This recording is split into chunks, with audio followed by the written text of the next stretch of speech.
Hari ini saya akan berbicara tentang yang namanya perselingkuhan, saudaraku.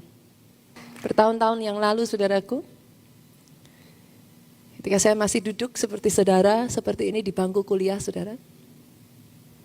Ada satu guru yang bagi saya pribadi itu, dia guru favorit saya, saudara.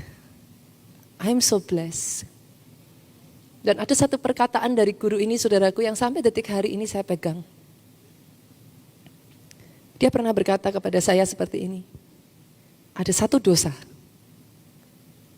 tidak ada satu orang pun kebal terhadap dosa yang satu ini. Gak peduli gender, Pak, mau pria ataupun wanita. Gak peduli umur, Pak, mau besar ataupun kecil. Bu dengar, certainly gak peduli profesi. Mau businessman, Bu, ibu rumah tangga kah? Mau lawyer kah? Bahkan saya berdiri di atas mimbar ini saya harus berkata loh, saudaraku. Mau pendeta kah? Dosa yang satu ini tidak ada satu orang pun yang kebal. Namanya adalah perzinahan. Dan guru saya ini mengajarkan kepada murid-muridnya terhadap dosa yang satu ini nggak ada ilmu yang lain.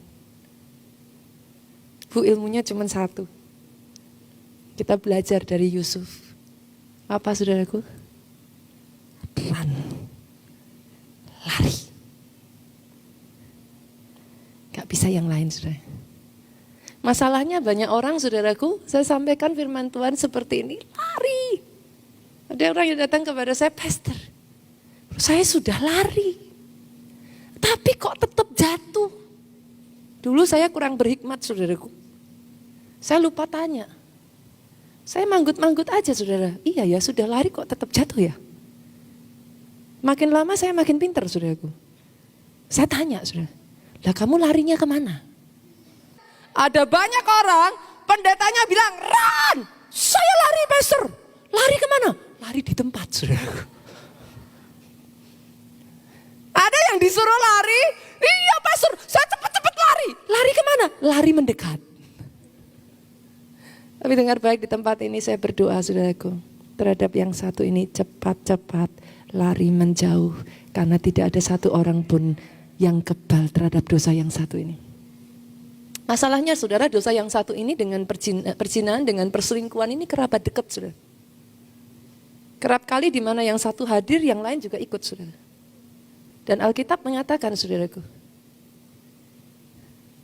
terhadap dosa yang satu ini, sebagai seorang hamba Tuhan, izinkan saya mengatakan ini, saudaraku. Setiap dosa, tidak peduli sekecil apapun, pada akhirnya selalu akan datang dengan konsekuensinya. Banyak orang melakukan dosa, saudaraku, dan berkata, Pastor, but nobody knows. Wait, kita buka, saudaraku, Amsal 6 ayatnya yang ke-27 sampai ke-33. Kita lihat ya, bantu saya ya. Saya baca ayat 27, saudara 28, kita bergantian. 23, dapatkah orang membawa api dalam gelembung baju dengan tidak terbakar pakaiannya? 28, dengan keras. Atau dapatkah orang berjalan di atas bara?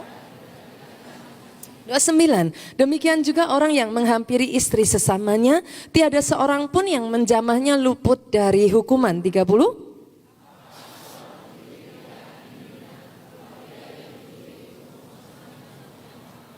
dan kalau ia tertangkap, haruslah ia membayar kembali 7 kali lipat. Segenap harta isi rumahnya harus diserahkan. 32.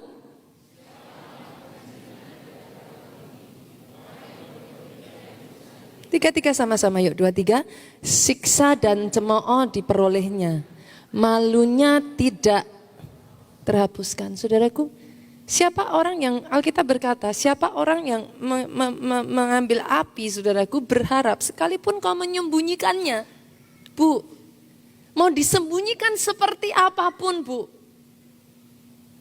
akan sampai pada satu titik, pasti terbakar. Tidak bisa tidak, saudaraku. Dengar baik, saudaraku, what you did affect your family. Dosa pada akhirnya datang datang dengan konsekuen. Kenapa tujuan firman ini diberitakan saudaraku? Kalau memang saudara saat ini bergumul dengan hal yang satu ini, please stop it. Berhenti, kembali kepada Tuhan, bertobat dan tinggalkan dosa saudara. Yang saya kenal, dia bapak yang saudaraku dalam kondisi anak bungsu yang hancur, berantakan, tidak layak sedikit pun berlari kepada bapaknya. Bapaknya berlari terlebih dulu, memeluk kembali anak bungsu ini. Kalau itu engkau saudara, datang kepada bapakmu kembali. Jangan menjauh dari dia. Jangan tinggalkan Tuhan. Di luar Tuhan tidak ada jalan keluar bagi engkau. Kalau ada sebagian dari saudara berpikir, hanya berpikir untuk menuju ke sana, saudaraku, stop it. Don't do it. Dampaknya akan jauh sangat menghancurkan saudaraku. Saya mengerti saudara, bagi sebagian besar dari saudara berkata, Pastor, saya tidak punya masalah dengan hal ini. Dan ini yang saya tanyakan kepada Pastor Jonathan, saudaraku, paling persentase orang yang mengalami seperti ini tidak besar tuh. Tapi dengar baik saudaraku, jangan naif. Engkau sebagai domba hidup di tengah-tengah dunia yang gelap, di tengah-tengah serigala. Jangan naif dan berpikir bahwa hal yang seperti ini tidak ada saudaraku. Hari ini berdiri dan bangkit untuk keluargamu, protect your marriage, kembali selamatkan pernikahan saudara, karena yang saya percaya masih ada rencana Tuhan, bahkan ada rencana yang besar atas pernikahan pribadi, lepas pribadi di tempat ini. Boleh saya dengar tepuk tangan yang paling meriah buat Yesus Tuhan kita. Jangan izinkan rencana Tuhan itu gagal atas pernikahanmu.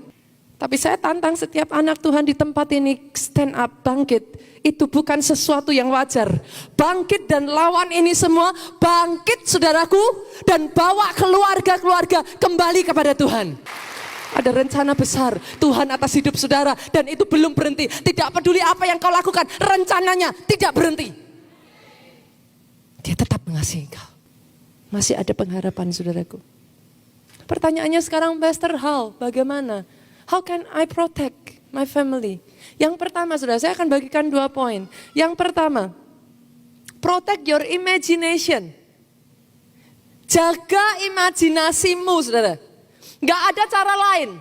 Kalau saudara mau protect keluargamu, protect imajinasimu. Coba Matius 5, kita buka ayatnya yang ke-27 sampai 28. Sama-sama ya saudara, kita baca. 2, 3. Kamu telah mendengar firman, jangan berzina, tetapi aku berkata kepadamu, setiap orang yang memandang perempuan serta menginginkannya, sudah berzina dengan dia di dalam hatinya. Apa yang kita lakukan sesungguhnya saudaraku, itu sudah terlebih dulu terjadi di dalam alam yang kita belum lihat. Yang lihat hati itu cuma Tuhan. Tapi manusia, lihat apa? Ya penampilan. Yang kedua saudara, saya tuh suka pusing sendiri saudara. Aduh, lagu-lagunya Indonesia ini. Yang kedua saudaraku, hati-hati dengan sosmedmu. Senggol kiri kanan, katakan sosmed yang memuliakan nama Tuhan. Sosmed yang kudus. Amin. Gak usah jauh-jauh, Pastor, tapi saya gak ngapa-ngapain kok. Gak perlu ngapa-ngapain, cukup dengan 1 like. Mulanya biasa aja, bukan siapa-siapa. Cuman kalau dia posting something, saudara langsung jempol naik, gitu kan? Posting lagi, jempol naik. Posting lagi, jempol naik. Lama-lama DM. Hati-hati. Chat-chat saudara. Apa yang saudara chat di sana?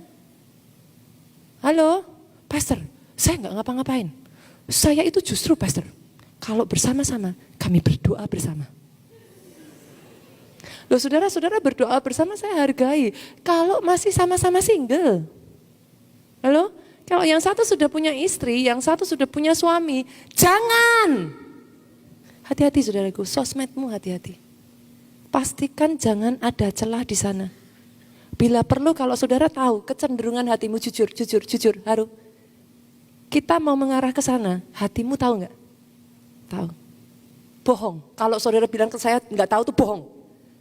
Saya masuk poin saya yang ketiga. Hati-hati dengan hubungan. Kenapa? Terutama para pemain musik, worship leader, singer yang ada di depan sini semua, saudara, termasuk saya. Dalam hal ini saya menghargai Pastor Jonathan, saudaraku. Kenapa? Saudara, orang-orang yang melayani di depan sini, saudara itu kena spotlight ini loh. Saudara kalau sudah kena spotlight, tiba-tiba saudaraku glowing in the dark, saudaraku. Saudara mengerti yang saya maksudkan? Kalau saudara ada di atas, jangan salah gunakan posisi yang Tuhan berikan. Jangan suka TP-TP. Jangan suka tebar pesona, saudara. Ingat saudaraku, no, gak ada. Youth, dengar baik. Apalagi youth, terlebih youth. Gak ada yang namanya peluk-pelukan, saudara. Pastor Jonathan dalam hal itu sangat menekankan dan saya appreciate dia dalam hal itu. Tidak pernah sekalipun saya melihat Pastor Jonathan. Itu sebabnya, Bapak-bapak, kalau rahasia mau dipercaya istri, saudaraku, buktikan pada istri bahwa saudara memang bisa dipercaya. Beri istrimu rasa aman. Ini berlaku sebaliknya. Ibu-ibu kalau mau dipercaya suami sama. Beri suamimu rasa aman. Itu sebabnya hati-hati, saudara. 3 hal tadi, saudara, perhatikan, saudaraku. 1, apa yang kau masukkan, tontonanmu, apa yang kau dengar. 2, sosmedmu, hati-hati. Yang ketiga, saudara, hubungan, jaga. Ada etika dalam pelayanan. Ada etika dalam berhubungan, saudara. Jangan ngawur, jangan konseling di pintu, di ruang tertutup, saudara kunci lagi. Jangan, saudara.